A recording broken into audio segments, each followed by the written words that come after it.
Hi, this is Tim Meyer from Keep Yourself Relevant. Thanks again for joining. Today, I want to talk with you about a continuing series that I've been working on for videos for a book that I just really use on a daily basis and have used for a long time in my over my career.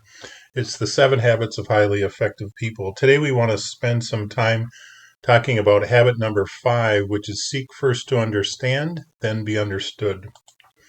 Again, we talk through the framework that is discussed in the book. The first 3 habits work your habits and skills to be able to go from dependence to independence.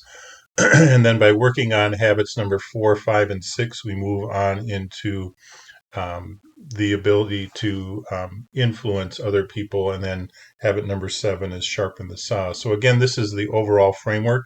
Today, we'll be focusing on seek first to understand and be understood, habit number 5.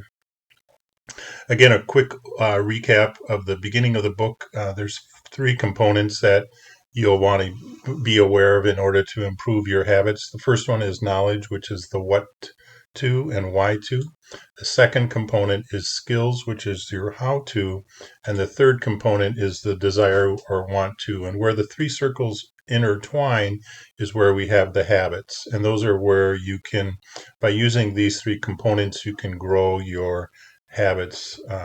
And today we're going to be focusing on habit number 5, which is seek first to understand, then be understood. It starts off with a quote: "The heart has its reasons, which reason know not of," from Pascal.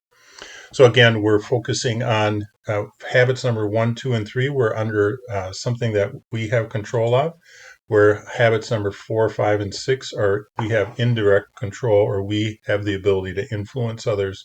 So today we're going to be focusing on seek first to understand, then be understood. So in order to first be understood, these are the 4 steps that you need to go through. The first one is empathetic listening. So you want to make sure that you're looking at this from another person's perspective.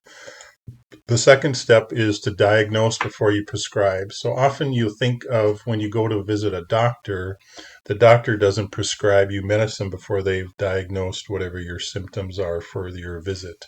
The same thing occurs with when you're working with someone on your team. You want to make sure you're diagnosing before you prescribing what you want them to do or what you want to have happen.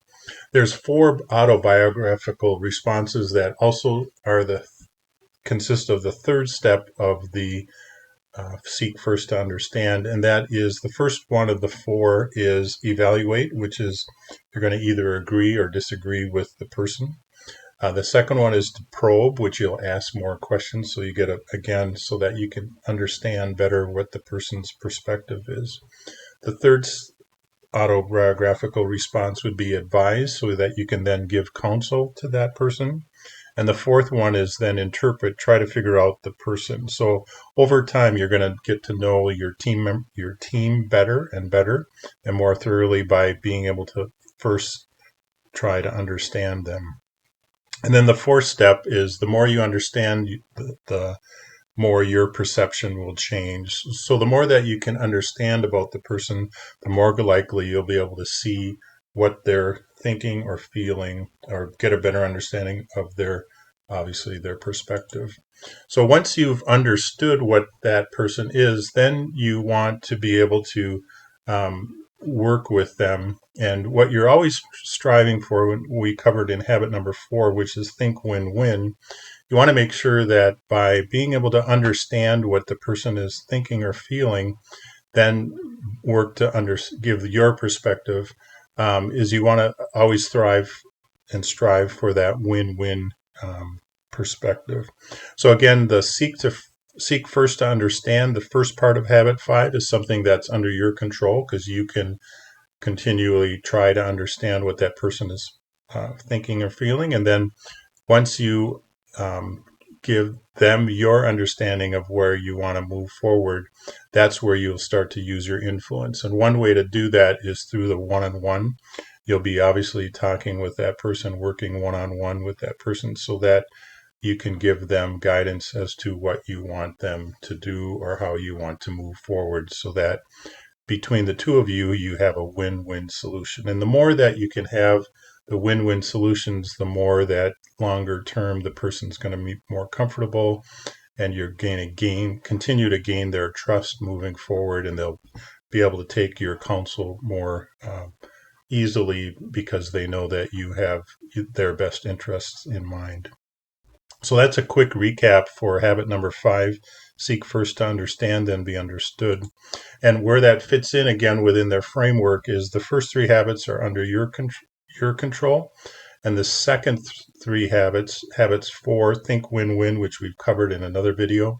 And today what we covered in the seek first to understand, then be understood are something that are under your indirect control. And then anything above and outside of that is something obviously not in your control. Again, I hope that you found this helpful. The reference again is The 7 Habits of Highly Effective People by Stephen Covey. If you found this video helpful, please consider giving it a like, and please consider subscribing, as I'll continue to work through and provide more videos for personal growth as well as being able to manage teams. Thank you and have a good day.